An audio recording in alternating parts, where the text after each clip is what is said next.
Another question we thought about is sort of what prepared you for the role you undertook, and so what insights do you think you brought to the job and to the work that the role that you played in rebuilding the center? Spending 13 years in the United States Navy, I brought my military background and my work ethic, and the support of my union is what helped me on the West Side Highway to get through every single day. Okay, is my military background and my pride for our country.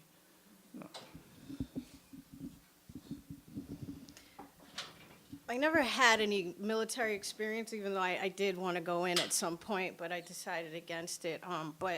The ironworker apprenticeship is grueling, and it sets you up for that sort of a need for stubbornness. You have to keep going at it. You have to keep fighting, and even when you're uncomfortable, you have to keep going. So, and in school, you're dealing with people's attitudes, you're dealing with being, less than, because when you're an apprentice, you're nothing. It's basically it.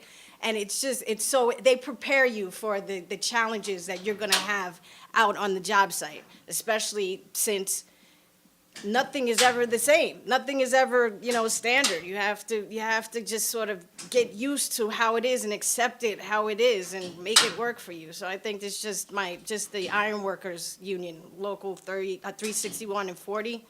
Those guys are tough, and I give them a lot of, I have a tremendous amount of respect for my brothers and sisters, and, yeah. So. In case you don't know, these two women work for two of the toughest unions in the city, bar none, bar none. So, as a matter of fact, you're the first operating engineer I've met that's a woman. Yeah, and probably the second iron worker I met that's a woman. So, hats So off, many of really. us. But I ran into plenty of guys when I was in my 20s in my steel toe boots across the street who asked me on a regular basis, "Are you lost? What are you doing here? Are you lost? What are you doing here?" And I'd say, "Nope, I'm project manager here. Nope, I'm project manager here, and have a nice day," and just keep going, keep going. Sooner or later, I'd run into some of these guys and engage with them on the job site, and had the opportunity to work through some engineering problems and some coordination problems. And lo and behold, after a few meetings, we were friends. And at the end of my first project there, these two guys, and I used to call them frickin' frack, pulled me aside and said, I have a daughter, and she's in high school, and I would really love for her to do what you do.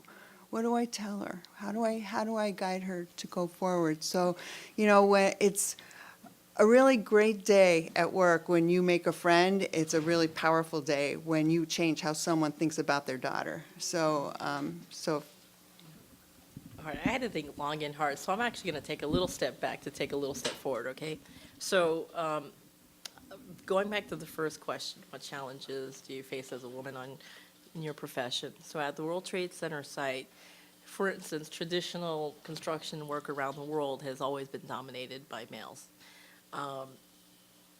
As a woman, when I made my career in development, you first have to survey the landscape, right, and understand who you're dealing with and understand the industry itself.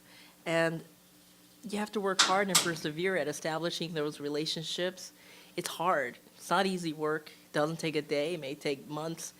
But once you've established yourself as a serious equal, someone who understands and knows as much as they do. You may not know it the first day, but you come back to the table the second day, armed and prepared with notes, and you work at it. You're chipping away, and it's tough. It's not an easy road, but it's achievable, as exemplified by these great women here. And what insights did I bring to my work that enhance what's being created at World Trade? I think the perseverance is one, but I think the training also goes a long way. So I too, a lot of folks have come up to me, especially those with girls, or actually I even mentored high school students, and all the girls would come to me, what skills do I need to get out there? Well, the first step is education. That's always been out there. You always have to be educated to a certain level to understand the language and to speak the language that you need to communicate effectively to get your point across.